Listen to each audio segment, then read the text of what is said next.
Okay, everybody. So today we are basically going to start working on the project that we're going to be working on for the rest of the semester. And this is where we combine all of the skills that hopefully you guys have learned through this semester. And we're going to breadboard a simple temperature sensing circuit. We're going to use a diode as our temperature sensor. We are going to properly signal condition that to match our ADC range. And then we're going to read that in with the Arduino using the ADC, so one of the analog pins. And we're going to write that data to the SD card. We're also going to read in data from the GPS, and then we're basically going to build like a real data record. And I'm just going to go through the overview because you guys should hopefully have, using the examples and the stuff that we've already covered, be able to figure out how to do this. Okay. So I'm going to go over the broad steps of this.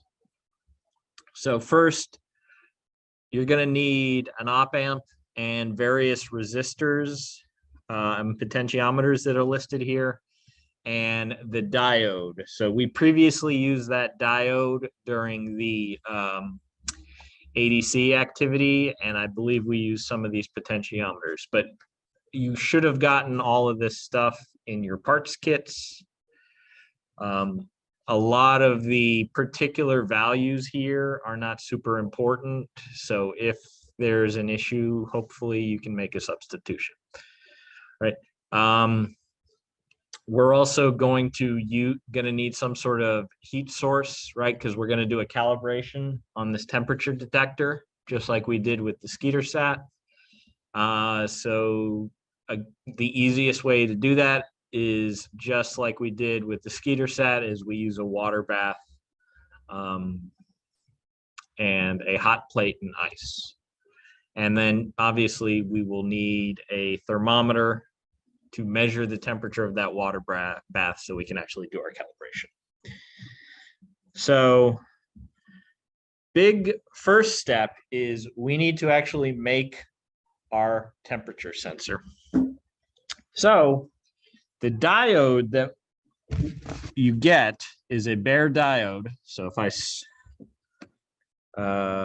stop my share, I spotlight my video,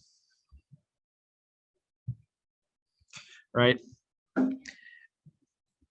This is the diode that you guys got, right? It just looks like a diode. And this is what's actually going to be our temperature sensor. But just like the thermistor, if we go and we stick this thing in a water bath, we're just going to short it out and we're probably going to break something. So exactly like we did with the thermistor, we're going to have to solder leads on here, and then we'll cover it with either a liquid electrical tape or heat shrink. The point is you want it to be waterproof and you want nice long leads on it. So when you get done, after you've done that, you should have maybe something like this or something like this here, right? The key difference here is that the diode is polarized. So if you remember, if we zoom in on this diode here and focus it, you can see that there's a stripe on one side, on this side here. Remember, that's going to indicate the negative sign.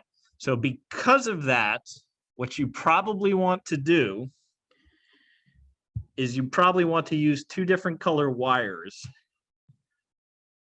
like shown in this example here. And write down in your lab notebook which one is the positive side and which one is the negative side. Because once you cover that thing with your heat shrink or your liquid electrical tape, you won't be able to easily just look at it and see which side is which.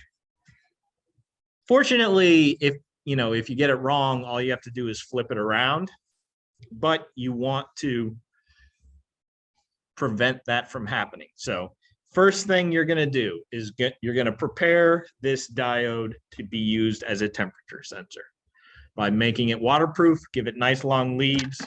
You don't necessarily, this particular example has a crimped on connection. Unless you have a crimping tool, you're probably not going to do that. You'll have bare wires like this one right here, right? So these are the ends.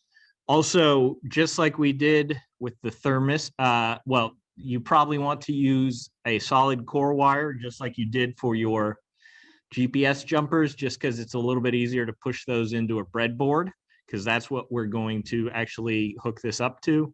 But if not, you can use alligator clips or other ways to attach it to your circuit. So once you have prepared your diode, and if you're going to use a liquid electrical tape, remember that's probably going to take a little bit of time to cure.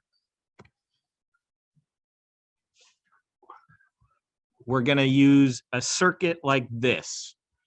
This is just going to be our temperature sensor right here, right? All we're going to do is we're going to hook it up to a voltage source, right?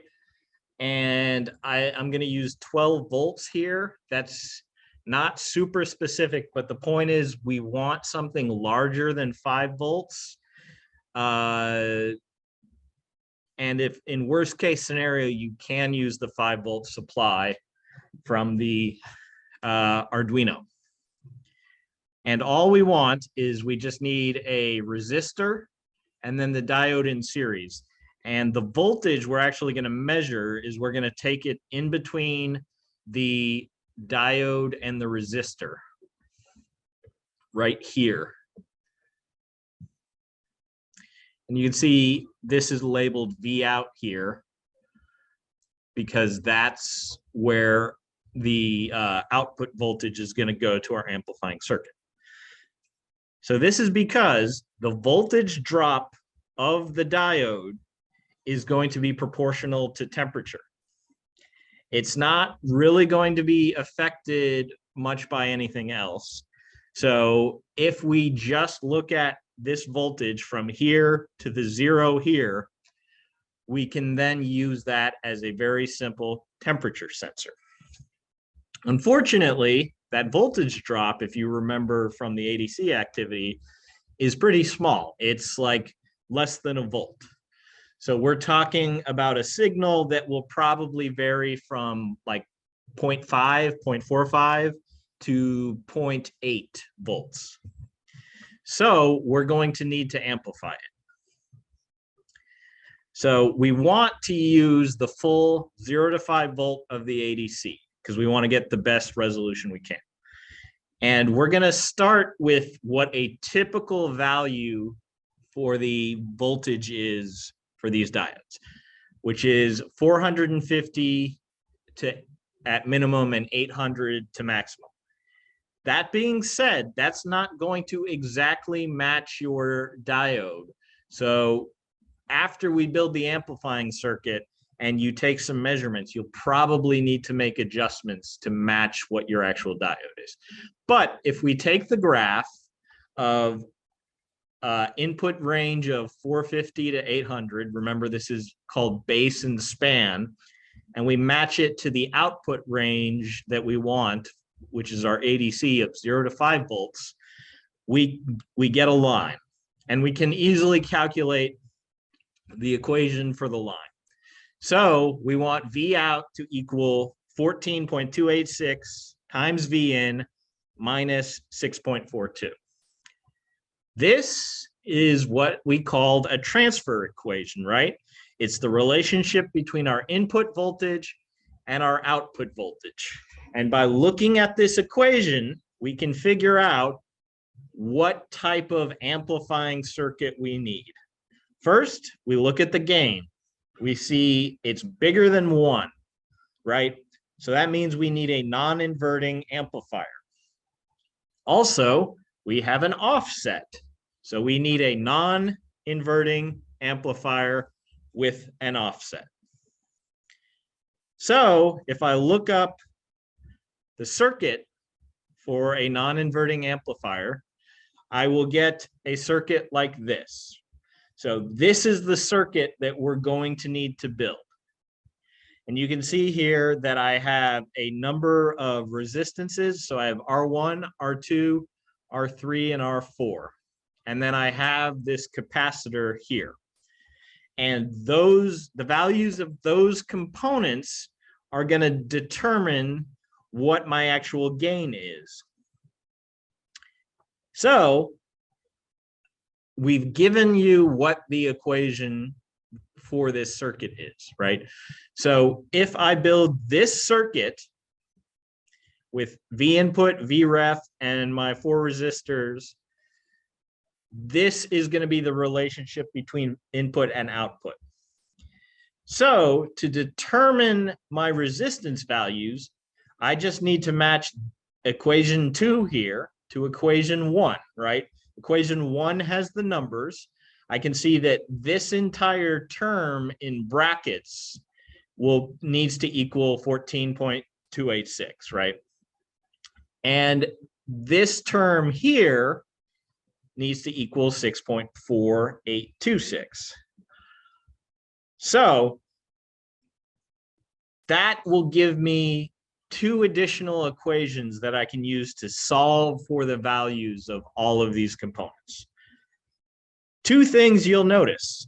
There is no R1 in this equation, and there is no C1 in this equation. So these 2 components do not affect the value of the transfer equation. So, and in fact, I believe you do not actually have a capacitor. So this capacitor here is solely to smooth out and remove noise from the input power to the op amp. We've included it here because in general, when you're building like a more permanent circuit, you want this in here, and it's good practice to include it. But it is actually optional, especially for the primitive breadboarding that we're going to do for this activity. So you don't need to worry about including that. But if you have access to capacitors, that would be a good thing to include. A typical value that we use for this is usually 0.1 microfarad. And then R1 also will not affect the output signal. That is to limit the current going in here. And again, it's not necessary, but it's a good practice. So we can just pick a typical value of like 1 k ohm because you have a bunch of 1 k ohm resistors in the kit you were sent. But ignoring those 2, and if I match equation 1 and equation 2, I get 2 new equations that will tell me the values for my resistances and VREF. So, like I said, that part in the bracket needed to be equal to like a little bit more than 14. So if I set that equal and I subtract the 1 off, right, I get that, okay, this combination of R3, R2, and R4 need to equal this number. And then finally, if I drop the negative signs, I get that VREF times R3 over R2 has to equal this number. I have 2 equations. I have several unknowns. First, VREF, that's an actual voltage that I'm going to have to apply here. So I probably just want to pick a voltage value that is easy for me to supply. So I need something that is in the range of a couple of volts so that I don't have to have a massive difference between R3 and R2. So the obvious one of the obvious choices is I can use the 3.3 volt pin on the Arduino, right? So if I look at my Arduino, remember, I have a couple of voltage supply pins on there. So over here, it's just labeled 3 volt on the shield and 5 volt. So what I'm going to choose for VREF is 3.3 volts because I can easily supply it. It's a standard voltage. However, there's one problem. I can't easily pull it here with this style of pin header, right? Because I'm going to need the shield in the Arduino installed because I'm going to combine GPS data with my temperature data. So I have a few options. One, I could solder a jumper into that hole that's right next to the 3 volt signal, just like I did with my GPS jumpers, right? That is connected to the 3 volt pin. So if I do that, I now have a 3 volt jumper that I can connect to my breadboard. Alternatively,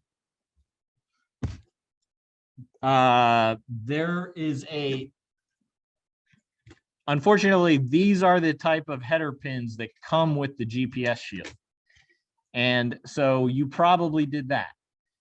There is a version of header pins that you can buy that will install, and you can see these are basically the same that are on the Arduino.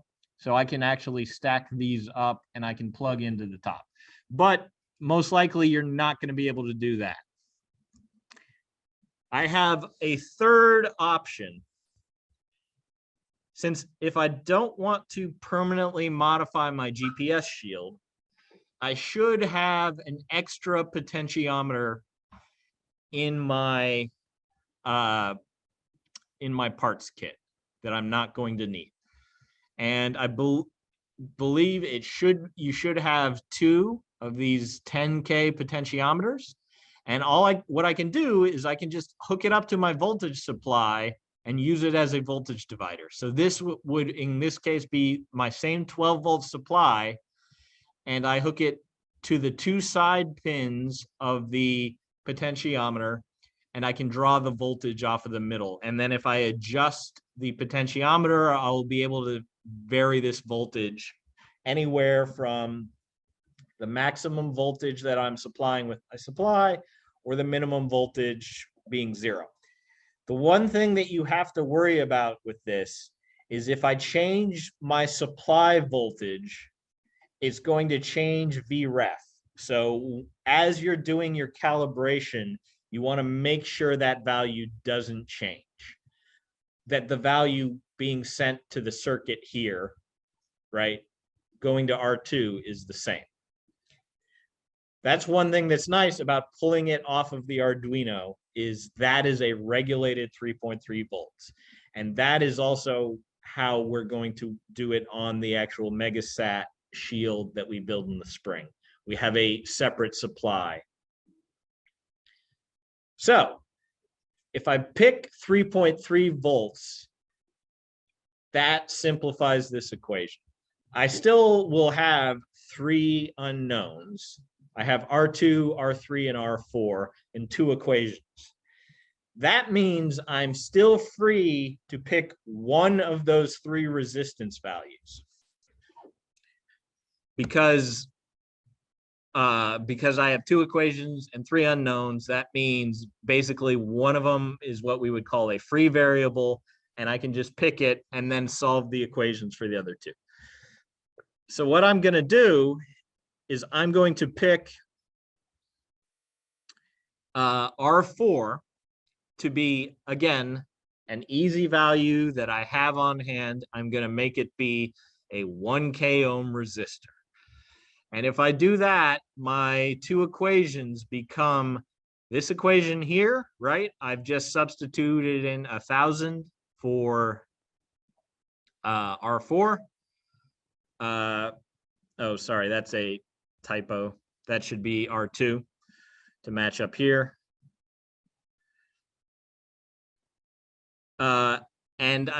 Again, I've picked 3.3 volts. So now I have 2 equations that I can solve. There are a number of different ways that you can solve that. My favorite way is basically you just graph the two lines that where these equations are and you find their intersection. But you can do it by hand, right? I could basically find what R3 is in terms of R2 and then substitute it into the other equation. If I solve for that equation, I will get these two values. I'll get a little bit over 11 k ohms and a little bit over 5 k ohms. These are weird values that are not standard values. But what I can do is I can use a regular fixed resistor in series with a potentiometer, and I can use that to basically adjust the potentiometer such that the series combination of these two is exactly what I need. So the way that I'll do that is I will tie the middle pin of the potentiometer to one of the side pins, right? And now I'm effectively shorting out a section of the potentiometer. And as I adjust the potentiometer, I'm either shorting out a bigger or smaller part of it. So I've basically turned the potentiometer into an adjustable resistor. So I need one of these combinations to be able to get a little bit more than 5. So I'm going to pick a 1 k ohm resistor, which I should have one more of, and a 5 k ohm potentiometer. So this combination will allow me to adjust anywhere between 1 and 6 ohms, depending on where I put it. For the other one, I'll choose a 10K, my other 10K potentiometer, and a 5K fixed resistor. So these two components are going to be R2, and these two components are going to be R3. I just need to build the circuit and then adjust the potentiometers to get the values I want. One thing to note, remember that the values, the 450 and 800 that I initially picked are typical values, which may not necessarily match your resistor, your diode exactly. And also the other resistors in this circuit are going to have, probably a 5% uncertainty. So all that means is I don't need to worry about getting exactly 5.82000, right? I want to get about this value. Plus, you're going to be using a multimeter to measure that resistance as you're adjusting the potentiometer. So it's going to, it may not even give you that many decimal places. But once I have the circuit breadboarded, I want to, before I apply power, basically measure the resistance and adjust my potentiometer to get that value for R2 and R3. So remember, I'll take my multimeter and I'll measure basically from pin 6 to pin 2. I'll measure that resistance and I'll adjust it, and I'll do the same thing of where my VREF is coming from. The important thing is I need to do this without power applied, because I won't be able to accurately measure the resistances when I have power applied. So there is a table here that summarizes the values that we just went through and calculated, right? So this is what we're going to want to build. We're going to want to build this circuit here with those values, remembering that R1 and C1 are basically optional components. The other important thing about this is I need to connect all of my grounds together so that when I'm talking about 12 volts or 5 volts or 3.3 volts, I'm always measuring from the same zero. So that means the negative terminal of my power supply and the ground of my op amp and the ground of my Arduino all need to be connected to each other. So I basically, when I'm done, want this entire circuit built. And in this case, you can see that I'm pulling VREF off of my Arduino 3.3 volt, right? Just, there was no way to draw this cleanly. So it comes in here, right? And it goes here. So what does that look like when you breadboard it? So I've basically got a few components here. This is set up to actually use the potentiometer to supply my VREF. So that is what this part is here. So my top row here is my positive voltage. So this would be like my plus 12 volts, and my 0 volts are going to be here. Right now, this is not even connected to the power supply. I'll get there in a second. So I have this coming in. I go into one pin of the potentiometer, and then I go out the opposite side. You can see I've got a jumper here. Let me tilt that up so it's a little bit easier, connecting to the middle pin. So that means as I adjust this screw, I can vary the voltage coming out here. So this is my VREF coming in. So again, if we reference the drawing, that's this portion right here. Next, I need my temperature sensor part. So again, I have positive voltage up here, and I actually pulled it out earlier to show you the diode, but I have my diode here, and I want my stripe connecting the negative side connected to my negative power supply terminal. Right? So we can see here's my power coming in, there's my diode, and I have this connection here. So this is actually R1. This is what's going to go to my supply or to my op amp. And again, if we go back to the drawing, I have my positive supply coming in. There's my resistor. There's my diode connected to the negative supply. And then I have V out going to, as you can see, through into my V input. So remember, V out of my sensor connects to my input, goes through R1 to pin 3. So this goes through R1 and into pin 3. Right. Unfortunately, I don't know a really good way to show this to you guys on the camera, but you can see the resistor jumps over this potentiometer and it goes in here. Okay, so now I need R2 and R3. So R2 is going to be from VREF to pin 2. And remember, this is going to be a combination of a potentiometer and a fixed resistor.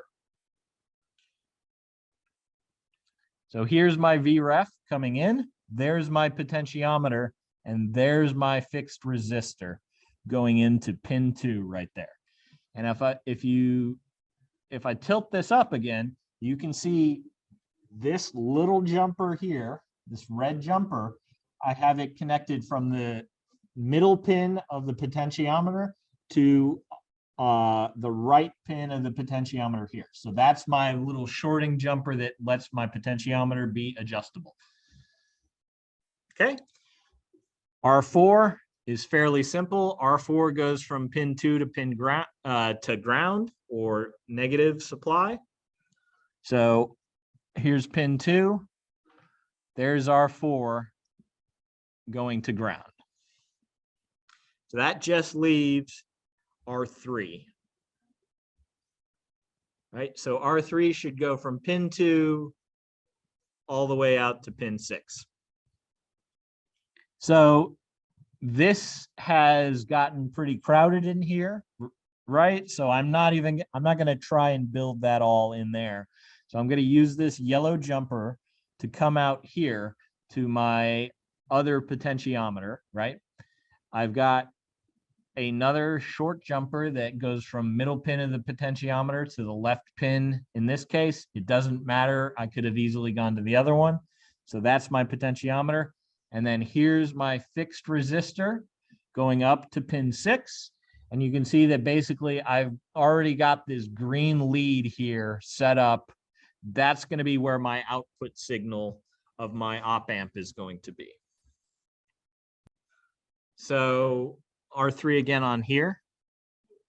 So remember, R3 goes from pin 2 to pin 6 here, right? So first, I've just gone through this jumper, this yellow jumper here, just to get clear of the rest of the circuit, right? So there's no reason I need to pack this all into one part of the breadboard. So I could have used a super long one to bring it all the way over here, built what I needed to, and then connected it back that way. But I don't like it to be that sprawling, but that's one, because I have experience with this and I'm, personal preference. I want to squeeze this in because as a habit, I may have needed to build something else on this board. So I go through the yellow jumper, through the potentiometer, through this fixed resistor to my output pin, right? So that's my R3. So now, if I take a multimeter, so if I clip one end there, and I clip my other end on my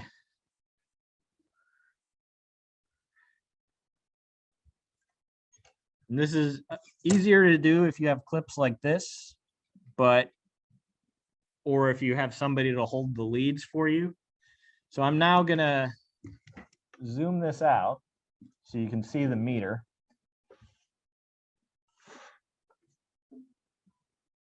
And if I take this to resistance,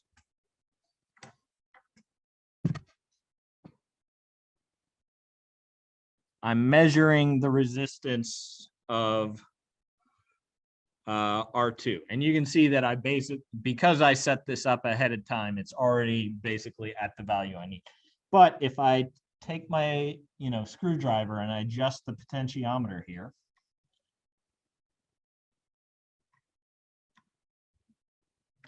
I can turn this and you can see that I'll basically raise or lower the voltage.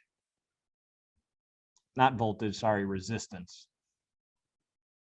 So again, I want to adjust this. So I'm about, 5.82 is what I'm shooting for. But again, I don't need to spend 20 minutes trying to get exactly 5.82. I want to get close. Okay, so that one is adjusted. So I now want to do a similar thing. So again, R3 goes from pin 2. So I can actually stay clipped on this same spot, right? Because I'm going to go through there, through the jumper potentiometer to here. So if I go from pin 2 to pin 6, and again, you can see that I'm pretty much right where I want. And even on this is a much nicer multimeter than some of the entry level ones you guys may have. I don't even have that third decimal place. So I can't even get exactly to 11.338. And again, that's more exact than we're actually going to be able to achieve or want. But if I put my screwdriver in, again, you can see that I can adjust by changing the potentiometer. I can change that voltage or that resistance. Okay, so I have my resistances set where I want them. Yes, I have a question here.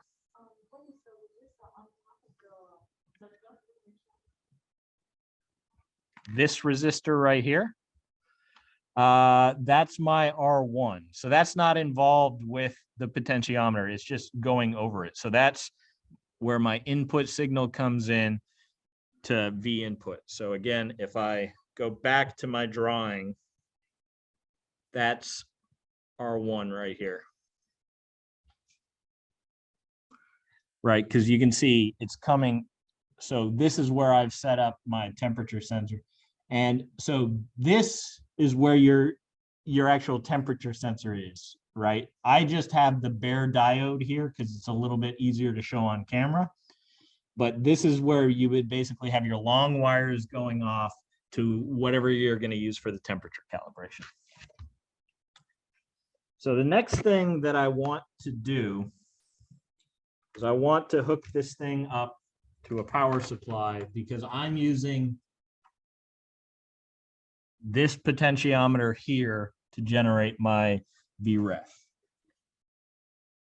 And I've actually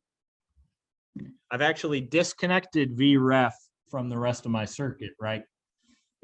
It's probably not going to damage anything, but I want to basically adjust it while it's not connected to the rest of the circuit.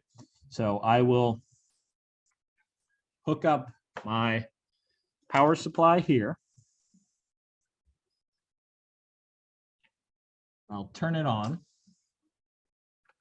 and I'll hook one of my leads up to my 0 and my other lead up to the output of where my VREF is going to be. Make sure it's on DC voltage. And if I get it in camera, you guys should be able to see. So right now it's 4.3-ish. So again, if I adjust the potentiometer,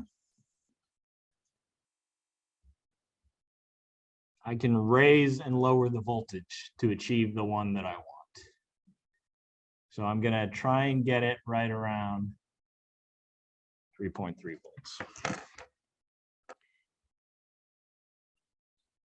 And just another quick demonstration. If I hook on to my diode, you can see actually I've got this at 11, almost 12 volts, which is actually my supply voltage. And that's because my diode is in backwards.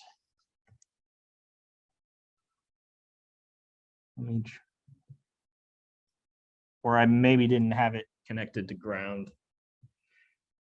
So that's what you're going to see if your diode is backwards.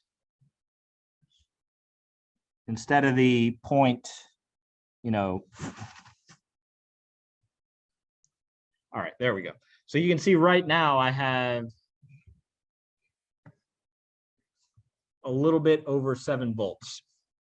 So what you should expect is as the diode heats up, this voltage should go down. And as it cools, the voltage is going to be high, or it's going to increase. So if I just squeeze that a little bit, and all I'm doing is using my body temperature to keep the diode up, you can see that it drops, and basically once it equalizes, it stabilizes at a new value. So you can see right now that I'm basically kind of on the high end of my expected voltage signal. But I'm probably going to want to make this be able to go much colder. So that already tells you that I'm probably going to need to make adjustments to my offset and my of my offset and my gain. And now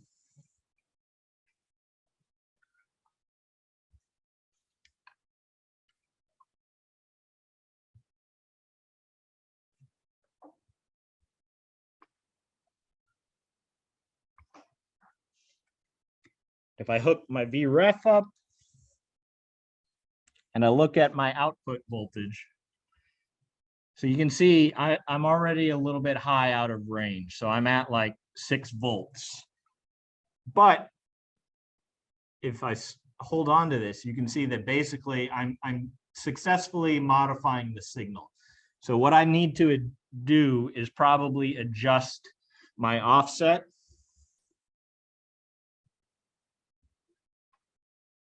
So I want to lower this down some.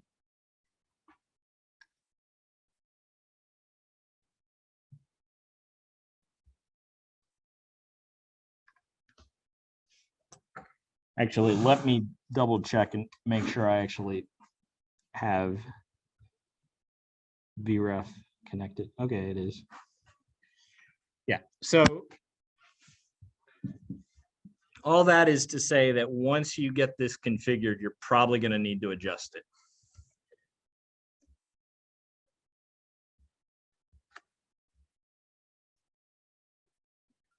So once we have the circuit built, we're going to want to start making calibration.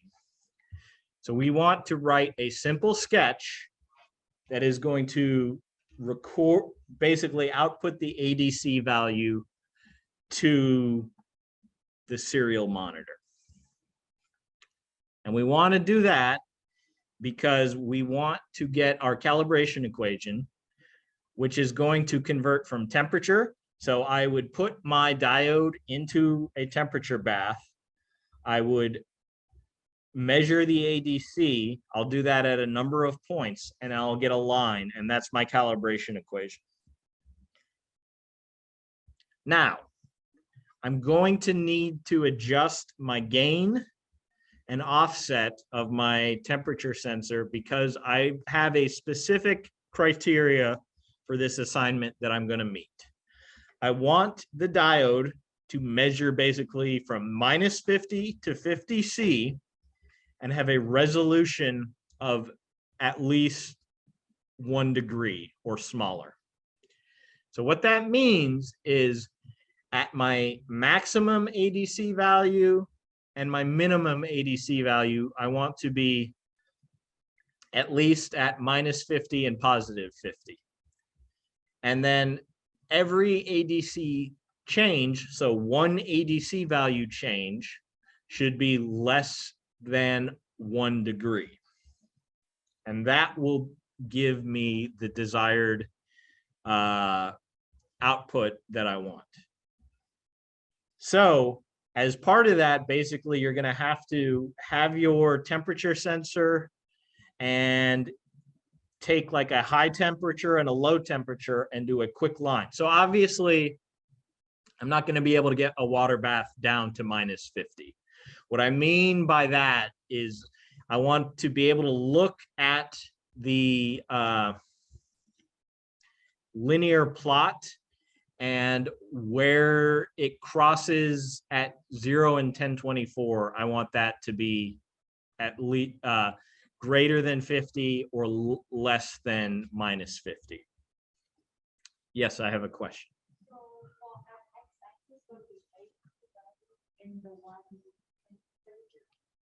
Well, in this particular form of the equation, yes. X would be ADC and Y would be temperature, right? Because ultimately what I'm going to use is I'm going to use this equation in my data logger program because I'm going to want it to record temperatures in degrees. So once you get that adjusted so that you match this, I need to now write my main software. So you guys are going to have to develop this software on your own, but the point is it should read out the temperature, and it's going to record that and some data from the GPS into data record files. So your data needs to be broken into multiple separate files. You can make that 10 files or 10 measurements each file. You can make it 5, you can make it 20, right? It's up to you. But the point is you need to have a system for writing multiple files. Each one of your data points, each data line needs to be uniquely identifiable, right? I need to be able to say, have some sort of way to be like, this data point is number 312, right? You could do it with a file and then data point number like we did in the example, but you're free to come up with your own. In the data record, you need to record the temperature, and it should be the calibrated temperature in degrees Celsius. So you're going to need to basically take the ADC value and apply this equation inside of your Arduino data logger and record the actual temperature value to the file. From the GPS, you need a time and a date, and that includes the time down to the seconds and the date in day, month, year. You need to have the altitude, and you need to have the status of whether or not you had a fix when the data was recorded. If you want, you can add additional data in there. But at a minimum, this is what you need to have in your data record. Now, obviously, depending on where you're working, you may not be able to actually get a fix in your lab. So don't worry about that. In fact, that's one of the reasons that we want this. You want to include this status flag so you can tell, oh, is the time, date and time that I'm recording here accurate? I mean, obviously the year will be like 1980 if you don't have a fix. But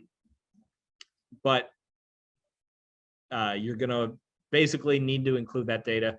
And if you aren't ever able to get a fix while you're doing that, that's okay. But you should be able to write the program in a way that it tells you it can record all of this data. You won't get the altitude, but everything else, you should at least get the default values. All of that needs to be in CSV files, right? Recorded to your SD card. So basically, this is what we're going to work on for the rest of the semester.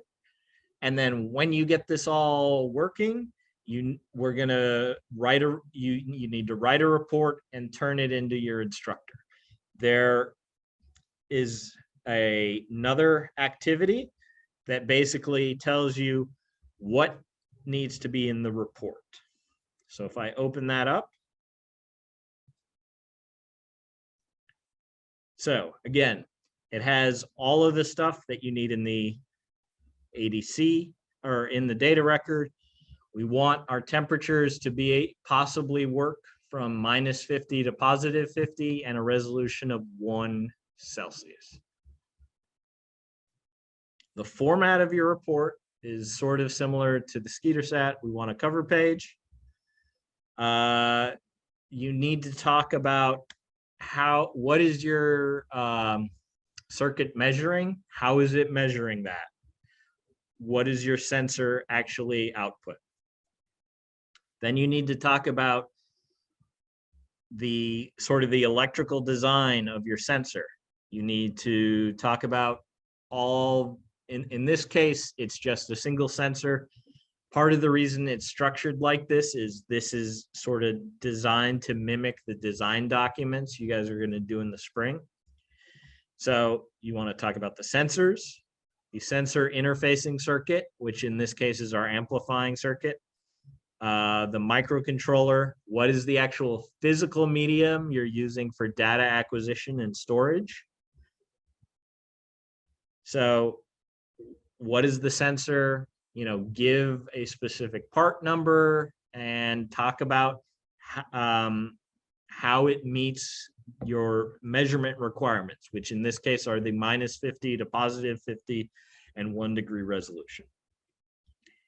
You need to show an electrical schematic demonstrating how you are conditioning that circuit, right? So what we're talking about there is that op-amp circuit, right? But you should have a schematic of that circuit and explain, how the different components affect that and sort of how you selected the particular values for your gain. And again, talk about how that matches your 0 to 1024 range. Then you need a section describing your software. You need to go into how you formatted your data. So including a sample data packet, what rate. So one thing that we haven't given you a requirement on is how quickly you're going to acquire data. But you should probably pick a rate at which to acquire data, once a second, 5 times a second. Normally, on a real payload, this would be based on your science requirements. Like you want to measure, if we need an accuracy of 1 degree and we're expecting temperature to change this quickly, I can now make a sampling requirement. Remember, we talked about this in one of the lectures. So you want to show this is what a single data record looks like. And then you want to calculate how many bytes does a single data record take. And given the storage that you're using, which is the SD card with the SD library, which has that lower limitation, remember, of like 2 gigs, how much total data, how many data points, and how much time of data are you going to be able to store on your SD card? And then you need a section where you're basically discussing how your software actually works, sort of step through the loops and describe how it works. If you know how to do a flow chart and want to do a flow chart, that would be a good way to do it, but we have not covered flow charts yet, so we're not going to require it. And then as proof of performance, you should basically discuss how you calibrated your sensor, and then have basically an example. Hey, we let the sensor take some data. This is what we got. And that is it. So basically the rest of this semester, it's just going to be you guys building this breadboarded data logger. There will be no more pre-prepared materials, no more lectures. I will, open the Zoom rooms on Tuesday and Thursday, but that's basically just going to be to answer questions. Obviously, I'm going to be working with the students here in LSU